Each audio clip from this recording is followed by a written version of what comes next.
As-tu du mal à augmenter les ventes de tes produits en ligne?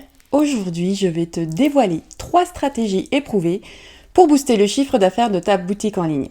Alors, si tu cherches à faire passer ton e-shop au niveau supérieur, tu es vraiment au bon endroit et reste avec moi jusqu'à la fin pour découvrir une astuce bonus toute bête mais sous-exploitée.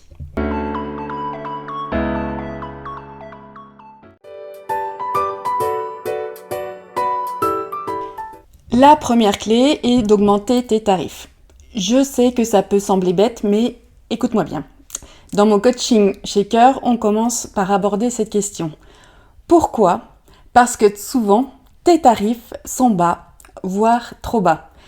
Et là, tu vas me dire, oui Claire, mais si mes tarifs sont trop élevés, je ne vais pas vendre. Alors, crois-moi, c'est faux, archi faux. En fait, tout est question de positionnement et de communication pour influencer tes clients sur la valeur perçue de ta marque. Mais ce n'est pas vraiment le sujet ici.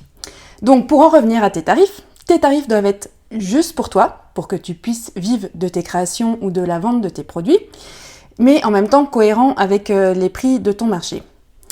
Si tu es dans ce cas des tarifs trop bas et que tu veux donc les réévaluer, tu vas me demander comment faire passer la pilule auprès de mes clients. Bah ouais, parce qu'une hausse de tarif, c'est jamais évident à faire passer.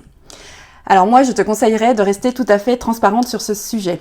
Mais par pitié, pitié, stop au post Instagram avec le détail de tes prix. Je ne suis pas sûre que payer de l'URSSAF intéresse vraiment ton audience. Par contre, mise plutôt sur le bénéfice de tes produits et mets en avant leur qualité.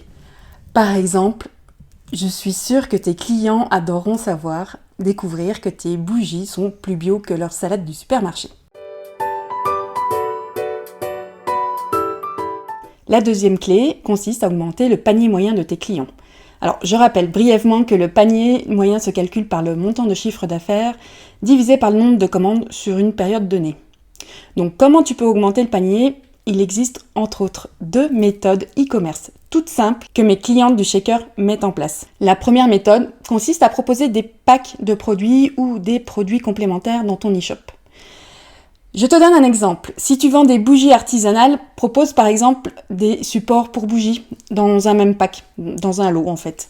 Parce que sérieusement, qui peut résister à un joli pack zen et détente? Et puis tu as un deuxième axe, peut-être t'appuyer sur le montant minimum de commande qui déclenche les frais de port gratuits. Et ça va te permettre vraiment d'augmenter le montant de chacune commande, donc ton panier moyen, donc ton chiffre d'affaires.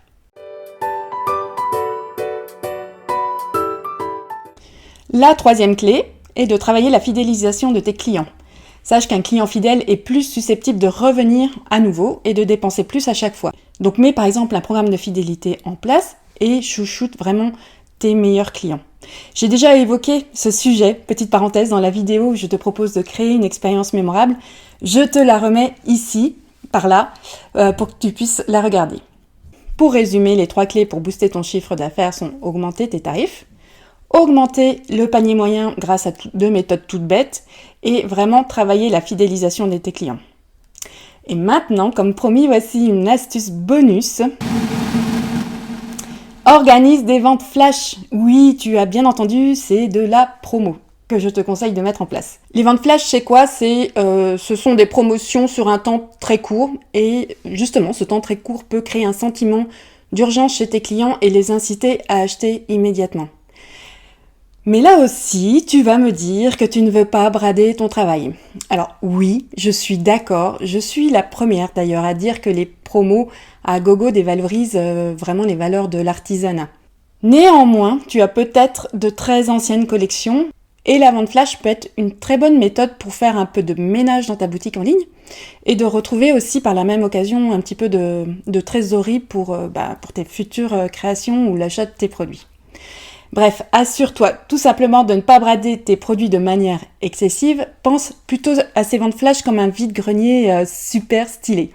Merci d'avoir regardé cette vidéo jusqu'au bout. Si tu as trouvé ces conseils utiles, n'oublie pas de t'abonner et de liker cette vidéo.